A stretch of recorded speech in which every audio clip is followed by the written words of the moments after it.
You're listening to The Sizzle on Iron Skillet Radio and Iron Skillet Television. You know who it is. You know what it is. It's The Sizzle in the building. You know who's in the building. He's Jay Sizzle. I'm G Sizzle. The Sizzle brothers in the building. Listen, Jay, we got a lot to talk about, man. We got a good show. Got a lot to talk about. Before we get into that, make sure that you're liking this. Once you hear it, make sure you hit the thumbs up button. Like this. Subscribe to it. Share it to someone who needs it. Make sure that you tell a friend about The Sizzle. We make a nice summer holiday gift. We got the holidays coming up here pretty soon. Just package up The Sizzle, drop it in somebody's mailbox. You know what I'm saying? And what a great gift to open up. Me, G Sizzle. Doesn't get much better than that. Yep. There it is. The Sizzle, the talk of the 219, the hottest talk in the 219. Man, we talk about everything. This is a lifestyle channel. It's not just about sports. It's about everything that happens around sports. That's right. Everything in the world happens around sports. It's lifestyle. It's living. So let's get into the first topic. Jay, we got to talk about a lot, but let's talk about the NBA and what's going on as the Eastern and Western Conference finals are starting and getting hot and getting heavy. And then, all right, let's just do it. Let's talk about it. And let's see what we're going to do. We'll talk about the West, then we'll talk about the East, then we'll talk about the East, then we'll talk about the West. No! Any of that. Because at this point, we need to talk about something that's beyond basketball and the seriousness of what's going on around the world and around the country. Today, Steve Kerr, before his post-game presser and during his post-game presser, he decided not to take any questions about the game itself and what was going on in the game, but to focus in on the 21 individuals who lost their lives in Texas. And it supersedes basketball. It really. We can talk about Zach LaVine having a good procedure. We can talk about the rookies who might be coming in and what's going on with Dallas and Golden State and with the Heat and with the Celtics. But Jay, when we look at gun violence across the country, and we're looking at people who are now saying that there has to be something done. So now that we're here, we're the Sizzle, we're going to talk about something that can be done. Jay, how do we stop or curb? How do we go about solving this issue? Not just saying it has to be done. What are some steps to take to go about solving and rectifying this issue? Well, number one, I think you really need to have universal background checks for gun owners. I mean, they do a background check for concealed carry. You should have background checks to be able to purchase a gun. Secondly, if you have mental history, you shouldn't be owning a gun. And then secondly, a third thing is that people who own guns should become responsible for them if they are stolen or used in a felony and you don't report it or you make it accessible to somebody else in the house. People need to put gun safes in their house and lock their guns up. You just can't leave your guns out, especially you have people in your house, young people in your house that might be suicidal. That's another. I just took a course on childhood suicide recently. I just got certified in that recently. And a lot of these suicides are happening because they have accessibility to handguns readily in the house. If you are a gun owner, you need to be a responsible gun owner. If you don't have that gun on your person, that gun needs to be in a safe. That's one thing that could really help out tremendously. The other side of it, I think a lot of it is just mental health. Who knows what this young man's issue was? Whatever it was, it drove him into this fit of insanity where, he allegedly killed his grandmother, from what I understand, and then went on a shooting rampage in his school. Now, the only way to stop this is to lock these schools down. There should be no easy ingress in any school whatsoever. There should be, at least at the front where you got to get buzzed in, should be some type of bullet-resistant glass there something there so people just can't walk in. Now, who knows? He might have just waited till somebody came out, opened up the door, and came in. Who knows how he got in? But it's just a tragedy in the United States that these things are happening. But we are a land of gun owners, and there is no time here that we see that they're going to outlaw, ban guns, even the assault rifles. If you ban the assault rifles, most of these shootings and things that are occurring with handguns. So how do you avoid this? I don't know. To tell you the honest truth, I don't know what the answer is, because it's so easy to get a handgun now, especially a legal handgun. Even if all the responsible gun owners lock their guns up, the only thing that would help though is that people break it into people's houses, and they just wouldn't really just be able to go through and steal their guns. So you got to be a more responsible gun owner. You got to lock your guns up, especially if they're at home. Keep them out of the hands of young people, and hopefully that would help curb this violence. Yeah, we're looking at a situation when you're talking about suicide, teen violence, teen suicides, teen acts. You know, some parents, you have to know the signs, and you have to make sure when you're talking about mental health, be aware of the signs. If your child is acting abnormally, if your teen is doing things that are questionable, it is incumbent upon you to get that child help. If you cannot get that child help, then you find someone who can. You refer them to someone who can get them help. You know, we've got the situation in Texas, but then you look the parallel to what just happened in Buffalo. This was not a teen suicide operation.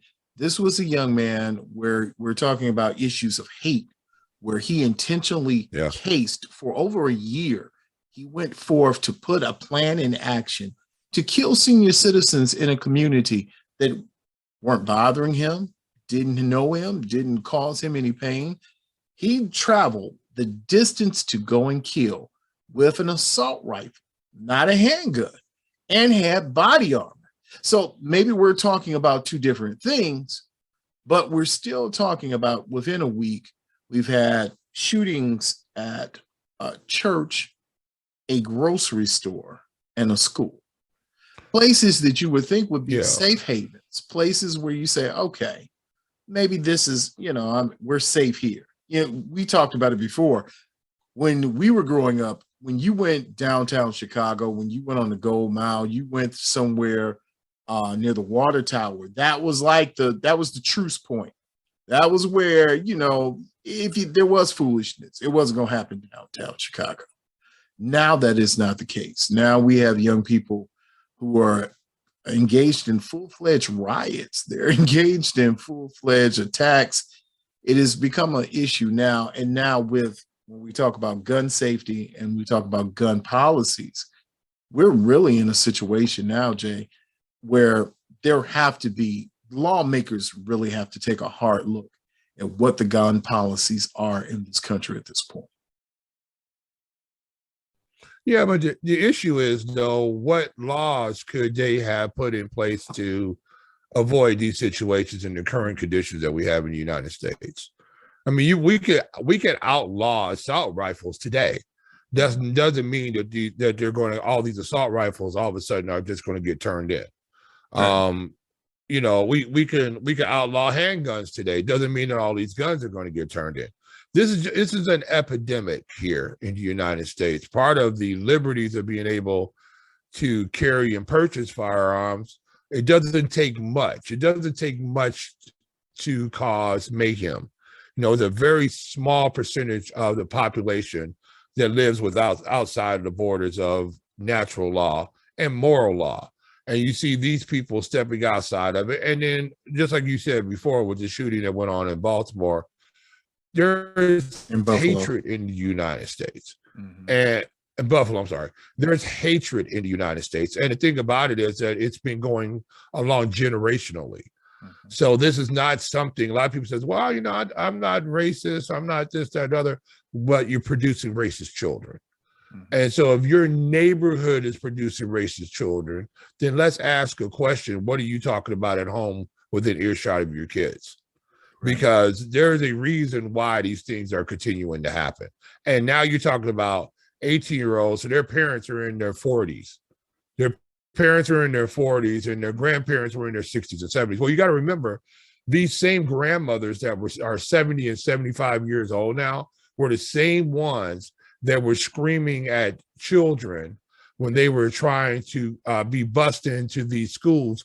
When these say 70-year-old grandmothers, they were all 18 years old, talking about, and I'm not going to say the N word, but they were screaming at them at the top of their lungs. Your grandmother was doing that. So if you have hatred that's going on down to these 18-year-olds and things like that, what are they hearing at home? And I guarantee you that there is not a love is being preached in that house about to your fellow man. I guarantee, because the fruit don't fall far from the tree. So if you see hatred coming, especially these neighborhoods, then you can rest assured that that's being talked about when they're not mixed in of people of color. You know, I watched a lady the other day say she wished it was back. The times were back like they were back in the 1950s. And I wanted to say to her, is that mean the times being where Black people were riding the back of the bus and we had to drink out of segregated water fountains, you were okay with those times? Mm-hmm. And some of them would be. Yeah, the biggest thing that I'm looking at is that we have a generation of individuals who are okay with racism and the effects of white racism in America. They're fine with it, and they have gotten comfortable, and they're in position to be comfortable with it. So, and it's funny, Jay, that leads us into something else that we're going to talk about. Basically, trying to call me Jackie Robinson. Like, what's up, Jackie? Chicago White Sox star shortstop Tim Anderson was called this. All right, so first inning, I called him Jackie. By New York Yankees third baseman Josh Donaldson. I don't play like that. I don't really play at all. I wasn't really, bothering nobody today, but, he made the comment and, it was disrespectful. And I don't think it was called for. It was unnecessary. You call it disrespectful. Tony just said it was racist. Is that accurate? Yeah. Same along that same line, yeah. One does not have to look too far into the story to see why calling a Black baseball player Jackie Robinson is deemed wrongful and racist. As many know, Robinson broke baseball's color barrier on April 15, 1947. Unfortunately, there is dwindling representation in the bigs. Anderson, a Black man from Tuscaloosa, Alabama, is part of the 7.2% of players on MLB opening day rosters who are African American, a percentage that has fallen consistently since 1981. If it wasn't for him, then I wouldn't be putting this big league uniform on. You walk through those doors, you don't really see a lot of Black guys. It's hard because, the people around you can't relate. Yeah, they're relatable with baseball ways, but I needed more so culture relatable. And so that part was tough on me. Tim Anderson, a second baseman, shortstop for the Chicago White Sox, had an incident with a player on the New York Yankees that on the surface doesn't seem like it's that bad. You got somebody who said, hey, that's my friend, that's my guy. I just call him Jackie. Just because he's like Jackie Robinson. But then Tim Anderson says, no, that is not what it means. It's not an inside joke. It wasn't a funny, it wasn't a ha-ha. And we're not at that level. I did not give you permission to come into my world and call me something that I didn't okay. I'm not okay with it. I'm not cool with it. So right now, there's a suspension from Major League Baseball, Jay. And the question is now, is it warranted that a player is suspended for making what seems to be racist or bigoted remarks towards another player? I don't think this was a racist remark as I looked at it. United States Supreme Court. I looked at it from the standpoint that Tim Anderson said that he was coming in to change the game. Mm-hmm. That's what he had said. And so this player said, oh, you're going to be like Jackie Robinson. Mm-hmm. And so I don't know if he was looking at that. We do say that Jackie Robinson came in and changed the game. Now, I'm not getting a correlation about how Tim Anderson is taking this as being racist. Mm-hmm. I'm not seeing that. Maybe I'm missing it, because I don't see the correlation about being racist. I don't see that. I just see it was something, it was a turn of a phrase at him about Jackie Robinson coming in and with white people and changing the face of the game. But so as Tim Anderson said, when he said he was changing the game, was he saying that he was going to play the game differently, that he was doing something other, crossing some type of threshold that hadn't been crossed before with his gameplay? I'm not exactly sure what he meant by that. And so the Jackie Robinson thing, I didn't see it. I read it a couple of times. I was trying to find the racist remark in there. I think it was an overstep by Major League Baseball, to tell you the truth. I just don't see that being racist. I just don't see that being, maybe Tim Anderson didn't like it, but okay. You're not going to like everything. There's a lot of stuff said on the field on a regular basis that guys don't like, that they haven't given you permission to say. So I didn't see it. Maybe you can explain it to me what the racism part of it is, but I've read it a few times and I don't see where the racism comes in. Well, I'm not sure if it is racism as it was a direct quote, but I'm under the impression, and maybe I could be wrong in this also, it was the way it was said. A lot of times we say it's not what you say, it's how you said it. And for some reason, this series with the White Sox and the Yankees has been contentious now for a couple of games. This year, I think we can roll it back into last year, even in the Field of Dreams games. The White Sox and the Yankees have had some type of contention, and it's been building and mounting. And this was one of those tipping points. I don't know. There's one side that says, well, Josh Donaldson just felt that he could say whatever he wanted to say, however he wanted to say it, and then that Tim Anderson was just supposed to take it. Then there's the other side that says, well, what was it specifically that Josh Donaldson said that then would have precipitated the reaction from Tim Anderson? Right. I mean, could he say, you're being you're being Hank Aaron or something? You know what I'm saying? I mean, I don't know. I think it was just, to me, it was just Tim Anderson being a little thin-skinned. That really didn't need to come out. It wasn't like he called him the N-word or, something like that, was blatant racism. He referred to Jackie Robinson, because Jackie Robinson was a black man who played, in an era where he was breaking the color barrier. And so now with Tim Anderson, you're doing a twist on that and say, oh, you're changing the game, like now I'm gonna call you Jackie Robinson. To me, that's just a clever twist, to tell you the truth. To me, that's almost like a rap battle twist, on something. I just don't see the racism in it. And I think Major League Baseball, they just overstepped their bounds right quick because they were trying to quell it right quick, because they don't want to have a Black Lives Matter moment. They don't want to have people picketing. They don't want to have they don't want to have any of that. So they just went on and took a game pay from Donaldson. And you're not hearing anything from the Yankees, as far as I heard, that saying that this guy has been racist before. He said racist remarks, or he has racism type tendencies in his past, or something like that. I mean, I don't know. I think Tim Anderson was just being a little thin-skinned beforehand, because he said some stuff before. He's a fun-loving guy, but also when you play like that, there's going to be some criticism sometimes, especially from rivals. And like you say, the Yankees and the White Sox has been pretty contentious lately. Especially too, you also got the big left-hander playing first base for him. Now Rizzo's up there, so you got a Chicago guy up there. So there's a little bit of play, even though he's a Cub. So I mean, I don't know, man. I just don't see it. I think Tim Anderson was just, in my opinion, just being a little bit thin-skinned about it. Major League Baseball overreacted, but stuff they should react to, they don't, and stuff like this, I just, I don't see the big deal behind it. What's amazing about the whole thing is we had a series, and we've talked about the new face of Major League Baseball, and the new face of Major League Baseball is the same old face. It's just younger.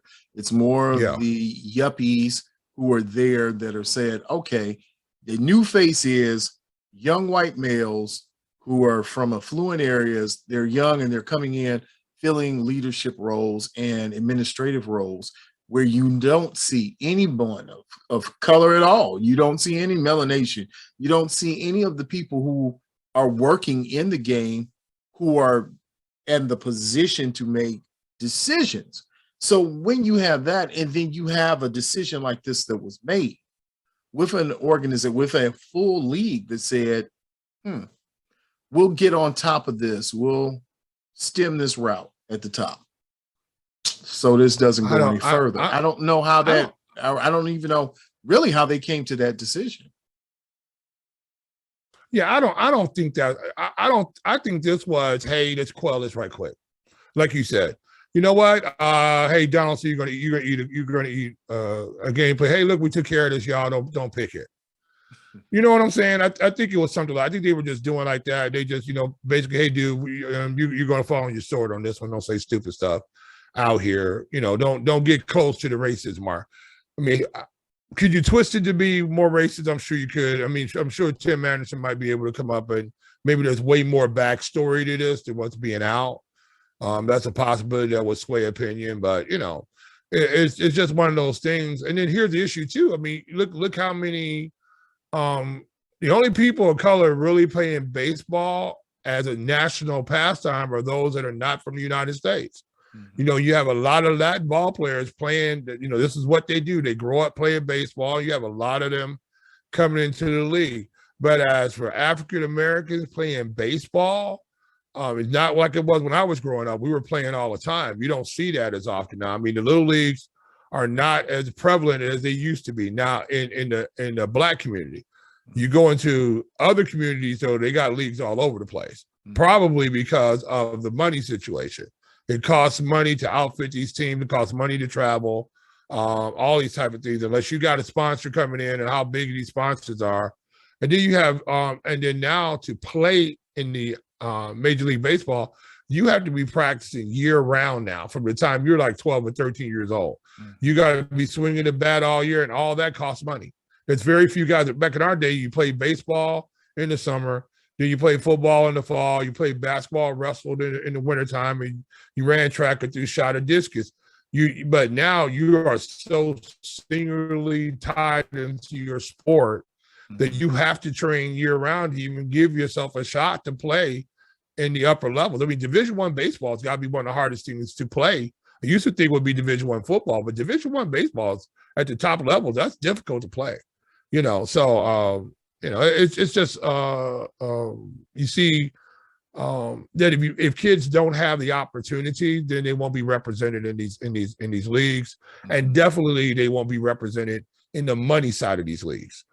These owners are not giving up. They're going to bring their people in there. Like we talked about that before. They're comfortable with people who look and talk and act like them. Right. Well, it's one of those situations I think that we're going to debate further along, and down the road, there may be something else that comes about this. And maybe it is, to your point, that MLB said, let's just get on top of this before it gets too far, before we have protests, before there's a lot of things said. But I think to one point is that at this point, and maybe this is a notice for all non-melanated people in not only sports, but in any business profession, that maybe, just maybe, you should watch what you say. And maybe you should watch how you say it, because you never know when you might get suspended or sent or thrown down the road, or better yet, thrown out the game. Meanwhile, this has worked all game long. Parker to Vandersloot for 2 more. Boy, Courtney Vandersloot, that's a good layup there. So, one person I know who won't be thrown out the game, Jay, I know someone who is making the game a wonderful thing. It's such a glorious time. That person is the Chicago Sky's own Candice Parker. Jay, this young lady has gone on not only to be one of the oldest players, if not the oldest player, to have a triple-double in the league. At her age, she is also working on bringing a second title to the Chicago Sky. She got her rings, and let me tell you something. She was named Times 2021 most 2021, 2022 influential people. Just on their top 100 list. Candice Parker is there. So I have a simple question for you, Jay, but it is complex in nature. All right. Okay. Simple question. Yeah. Is Candice Parker the best professional b-ball player in Chicago right now? Oh, absolutely not. She's the best women's basketball player, but she's not the best. No, of course she's not. Look, she's being celebrated because she's only one of 3 players that have 2 triple doubles in the WNBA. Yes. Let's stop right there. You only got 3 people who have 2 triple doubles in the history of the WNBA. I was sort of shocked by that. We haven't had anybody go for 10, 10, 11, and 10. I mean, nobody did that. I mean, I would have thought Tina Thompson, even Liz Cambridge, somebody would have. Somebody? Yeah, and especially we talked about Brittany Griner. Somebody you would think at her size, especially, she would, Lisa Lobo, one of them would at least probably be averaging the triple double somewhere. What about Cheryl? I mean, Cheryl and them wasn't getting triple doubles back in the day. Sue Bird, all of the Sue Bird and all of them. I was pretty shocked by that. I was like going, you mean Cheryl was not getting triple doubles every game? I mean, she was handling the rock, dishing it. But we're talking about Cheryl Swoops, and I think I can't remember who the other. Vandersloot, her teammate. And here's the other thing about that too. I don't like manufactured records, right? I don't like manufactured records. Vandersloot, who also has 2 triple doubles, told Candice Parker in this game, I guess they were playing extremely well, pass me the ball and I'll make the layup, right? That's almost like who fell down at one time so that was that so they could get the sack. I don't believe Brett Favre fell down. I still to this day down. I do not believe. I believe Brett Favre went down because you saw Mike Strahan coming. He went down, but he didn't just fall. Let me give Michael Strahan a good. Yes, no. I'm not particularly fond of those manufactured type of things. I'd rather be in gameplay. And I don't know. Maybe I'm just old school. Maybe I'm just an old school type of guy. But I think records and stuff like that should mean something. You know what I'm saying? And I think when you don't get them in the course of straight gameplay, when you're trying to manufacture them, you sort of take the luster of it off. You know what I'm saying? And I don't know. I mean, look, Candice Parker is one, arguably top 5 all-time greatest female basketball players to ever play the game. I mean, and on the other side of it too, she kills it in the booth. She's great in the booth. She knows the game. I think she's going to make far more money broadcasting than she's ever going to make, playing for the WNBA. Secondly, when are they going to get her in where she's actually calling NBA games? From the side, from she's in that group up there, but she needs to be down there with a Reggie Miller, and they need to be calling the NBA games. I think she's good enough and respected by most NBA players and people who watch the NBA that she could go in and start calling, because they're paying big money for Reggie and these people to be down here calling these games. I think it's about time for her to get opportunity to be part of that. I think she's super talented and like I said, one of the best players. Is she the best basketball player, professional basketball player in Chicago? No. There's at least 15 other guys that play for the Chicago Bulls that are better than her. I don't know about 15. Now you may say There's not 10. There's I don't not know. a woman. Better There's than her. not a woman in the WNBA that would make an NBA roster. Not No, one. we're not saying an NBA roster. I'm just saying when you talking about basketball right now in the city of Chicago, you're talking about Chicago basketball right now. Are there? I don't think there are 15 on that team. There are probably 5 that are good, but for what she does in her space, so no. In her space, in the WNBA, she's great. She plays women's basketball. She's great playing women's basketball. If you put her in a men's basketball league, she wouldn't be great. That's just true. That's not racist. That's not sexist. That's not none of this. That's the reason why you have 2 separate leagues. We don't play basketball. We play women's basketball and men's basketball. That's what we play. Well, okay. I'll go along with it, but I'm telling you now that I don't think there's too many people doing the things for basketball right now that Candice Parker is doing for this. Oh, I agree. I agree with you 100% on that. But I'm just saying basketball playing, there's those if she could score against anybody on the Chicago Bulls more than 2 baskets, I'd be surprised. If we're making it take it, I'd be very surprised she could score more than 2 baskets than anybody in Chicago. Anybody. I mean, that's the difference between men pro basketball players and women basketball. It's just a physicality. You know, that's the reason why we talked about this before, this not being anything, but when you have, that's why you don't have men competing against women in a lot of sports because of the physical nature of sport. You don't want a 130-pound man boxing a 130-pound woman. I don't care how great of a professional boxer she is, she's not going to last. You know, a 130-pound wrestler is not going to be not going to win that. You're not going to see these women who are playing. I think you have one young lady. I think she was playing safety in Division I. She was playing there, and I don't know what happened to her afterwards. I mean, she was out there playing. Look, she has way more courage than I do to go out there and play that game. But I mean, you know, at some point in time, is she going to be physically being able to hold up against, you know, somebody really hitting her? You know, maybe some women may deal with it, but a lot of times the physicality of the game will take its toll on you.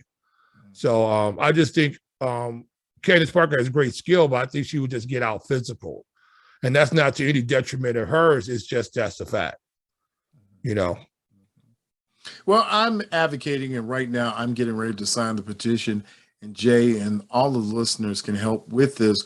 We're getting ready to sign a petition for a statue to put it outside of Wintrust Arena, and it's the Candice Parker statue. If Jordan has a statue, then Candice Parker needs a doggone statue. Well, okay. Has she played here long enough for that, though? Because what, they got 1 championship with her here? Yeah, she's played here long enough to get 1 championship. They don't have 6, though. Yeah, well, I mean, she's Chicago-based. She's Chicago-based, but she's not. She hasn't been playing on the sky the entire time. That's okay. You know, she was great enough to come in.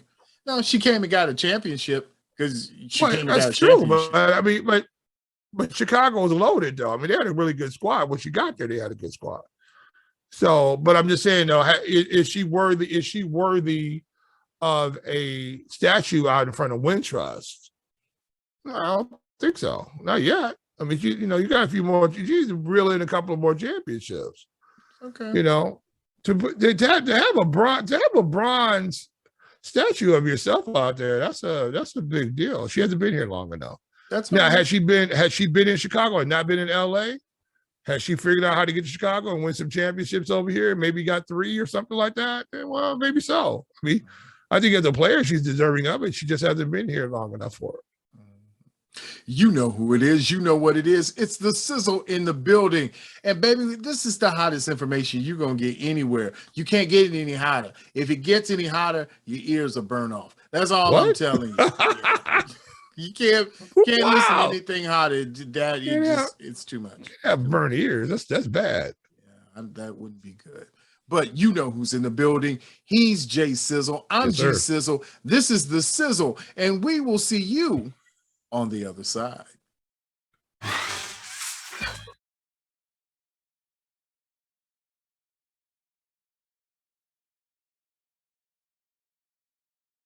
Make sure that you follow us on Twitter, Facebook, and Instagram at Iron Skillet Sports. And remember to like, share, and subscribe to Iron Skillet Sports on YouTube at Iron Skillet Sports.